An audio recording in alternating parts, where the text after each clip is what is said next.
This is Nikhil Sharma for LowKickMMA. I'm excited to be joined by Marthin Hamlet ahead of his fight with Cory Hendricks on August 5th at PFL 7. Hey Martin, it's a pleasure to have you here with us. How are you feeling today?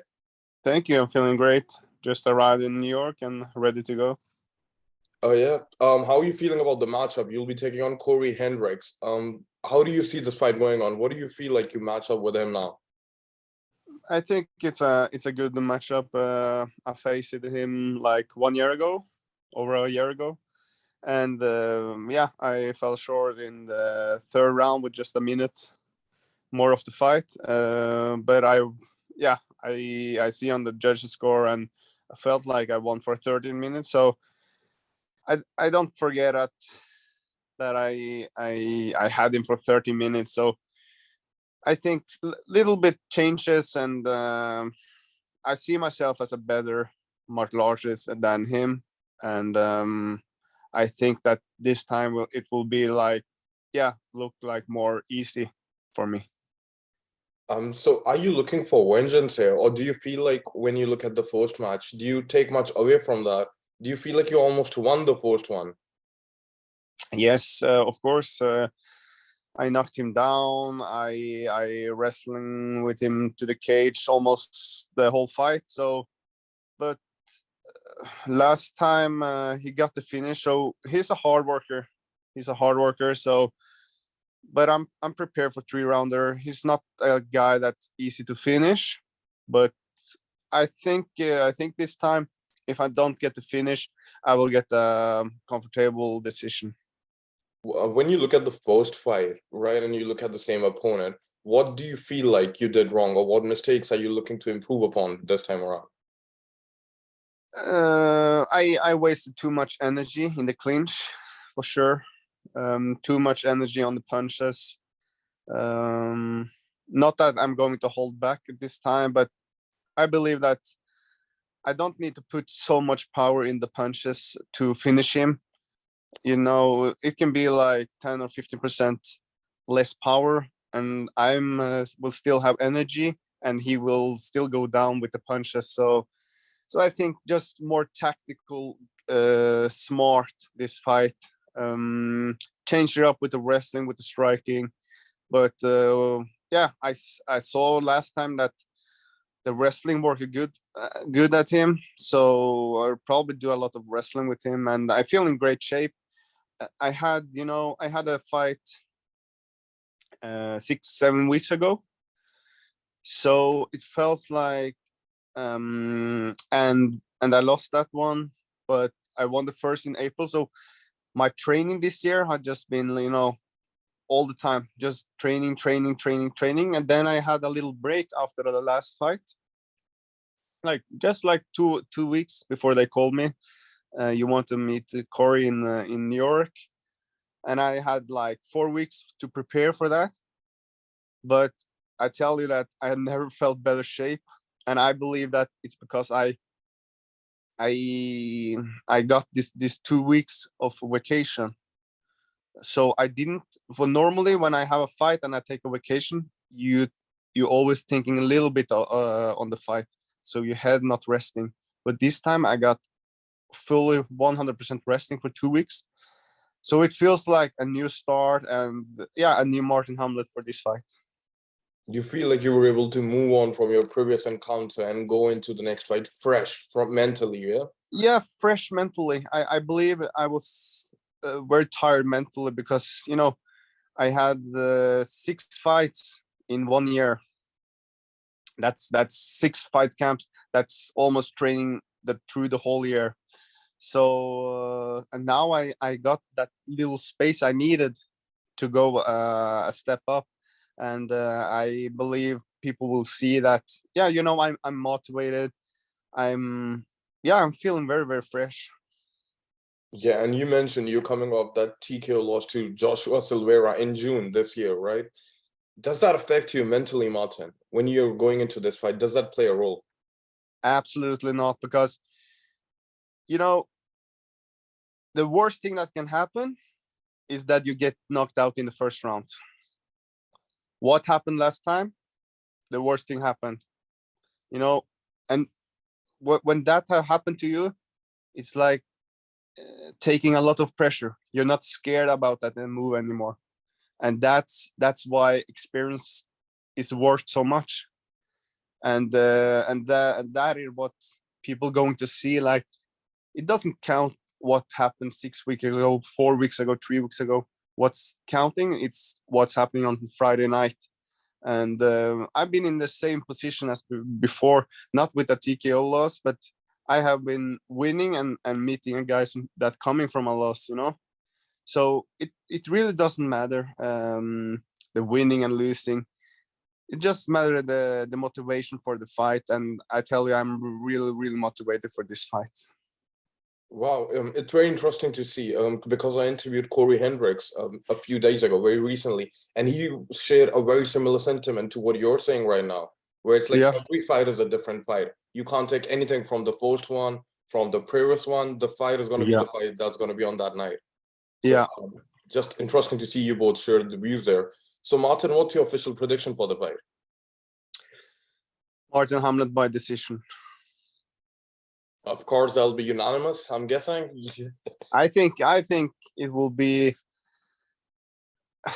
3-rounder, but I believe that the first 2 rounds will be clearly very good, like 30-27 or something, with a lot of wrestling, a lot of punches. And then the third round, I believe I will just take him down. And I really want to. I can't see myself finish that fight, but this guy don't give up in any position. So I'm ready to go out there. I'm ready to work. And it's always those fights when you are ready to work, you perform your best. And that's when probably a finish comes off as well. Because when I always thinking about I want to finish, it goes to decision. Always when I go to the thinking it will go to decision, it will be a finish. So yeah, my gut feeling saying I have a very good feeling for this fight. And Cory is a good opponent, and it will be feeling so good to beat him in a rematch. It's a lot of emotions in it, so it's a very important fight for me. Yeah, Martin, I wanted to ask you when you talked about the first fight, right? You were talking about how you were chasing that finish and you spent too much energy loading up on your shots, going for the bigger ones. This time, if a finish comes around, it sounds like you would almost be a bit hesitant to go in for the kill. Do you feel like if you saw the opportunity, you would be able to go in, or would you hesitate? Yeah, I feel that I'm in a very great shape. So if I see the finish, I will always hunt the finish. But what I'm talking about, it's all the other stuff. If I don't get the finish, no problem. We hunt it again. Like, it's not like I go all the way to get this finish. I have to feel like, okay, I won't get this finish. Let's work on another thing. So a little bit chess. Yeah, just the best strategy you can find in the moment. Yeah. So, but that I gained so much experience from that fight last time with Cory, and I believe that fight like those, you grow in that. And I also think that he knows for sure I have power in my hands. He knows for sure I'm good at wrestling at the cage. So he will definitely have that in his mind. But as he said, good that every fight lives their own thing. So I believe like we can't get too much from the last fight, because we both have grown, we both have been are better now. But I believe very strongly that I will have an edge in this fight.